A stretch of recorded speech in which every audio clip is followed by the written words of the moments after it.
In a previous video, I shared how to prepare for an interview, everything from mindset to using the STAR method to showing up ready. Today, we're going to go one step further. What do you actually do in the room to stand out and get the job? So let's walk through 5 strategies that will help you stand out and get hired. The first one is to keep in mind that first impressions still matter. The interview starts before a word is even said. Walk in with presence. Make eye contact, offer a firm handshake if appropriate, sit with a posture that shows calm and clarity. People decide if they like and trust you within the first few seconds. That trust is built on a cognitive observation of what you're doing. How do you look and sound? Does it match your resume? It's not necessarily do they like your appearance in the sense of, wow, you're attractive or not, although that can be a problem.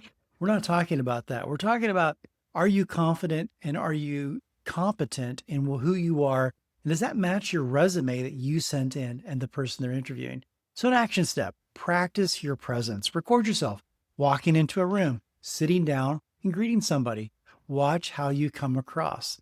I know it sounds crazy, but it actually will help you. The second one is don't just answer, tell impact stories. Use the STAR method at the next level. Don't just describe what you did, highlight your thinking and impact on the situation. Remember, the STAR method is situation, a brief context of where, when, and whom, what happened. Task, clearly state your responsibility or goal, your responsibility goal. Action, specifically, what did you do? And then result, concrete outcome. What was the positive result of this? So, for example, we had a project that was 3 weeks behind schedule. I gathered the team to redefine our milestones and to assess where we were. We also introduced a new sprint to review during this time. In 10 days, we were able to get back on track and delivered ahead of the deadline. That's just an example. You need to give one in your context or in your narrative, but you want to give something that is understandable, the flow makes sense, and you're the hero.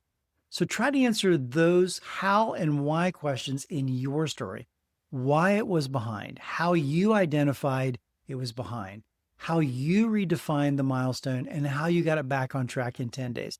The key thing I'm looking for in interview when I interview people, it is someone take not only just responsibility, but are they thinking ahead? Are they being proactive?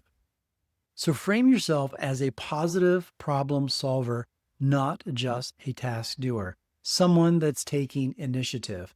An action step, write down 3 to 5 stories.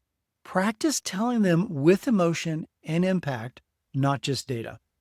And the third one is you want to mirror and match the interviewer's language as much as possible. And what I mean by that is listen closely to how they describe the company, the role, and the organization. So do they say things like it's a fast-paced company or it's collaborative, or do they focus on metrics or relationships? Now I know, of course, the common answer is, well, of course they do all of them, but they actually don't. People will focus in specific areas. You want to try to mirror your answers to match that language if possible. You don't want to fake it, but you do want to make a connection. Why? Well, because people hire people who are a fit, who they see is going to match the culture. Just remember, you still need to be you, but if you're too off from their scales or for what they're looking for a cultural fit, it's going to be very challenging. Why? Well, one, you're going to try to be someone that you're not, and you don't want that to happen. Or two, they're looking for your creativity or input, depending on the position that they want, but you don't have that. So you want to be a fit. So a leadership insight here, leaders hire for culture as much as skill. Show them that you get their world while still trying to be true to who you are. 4, ask questions that show depth. Asking questions at the end isn't a formality, it's an opportunity. Avoid generic ones like, what's the culture like? Well, that's fine. That's a good, fair question. But ask some more questions that make them think. One, what's the biggest challenge of the team that the team is trying to solve right now? What does success look like in the first 90 days? Or how do you define success? What's something you're proud of in this department? What distinguishes your top performers from everybody else? How does the company support professional development and growth? I think that's one of my key questions that I like to have people ask, because if you're going into a position as a leader or in a entry-level position as a leader, you want to grow and develop, and you want to make sure that that's something they talk about. So questions reveal curiosity, initiative, and alignment. And then number 5, close the interview with confidence. Don't just say, thanks for your time, and with clarity and confidence by trying to say things like, "Thank you again. I'm excited for this role, and I believe my experience in fill in the blank and my strengths in fill in the blank would allow me to contribute right away. I love to be part of the team." Most people don't close. That's your edge. So try this. Before your next interview, record yourself answering these three questions. Tell me about yourself. Why should we hire you? What questions do you have for us? Watch it back.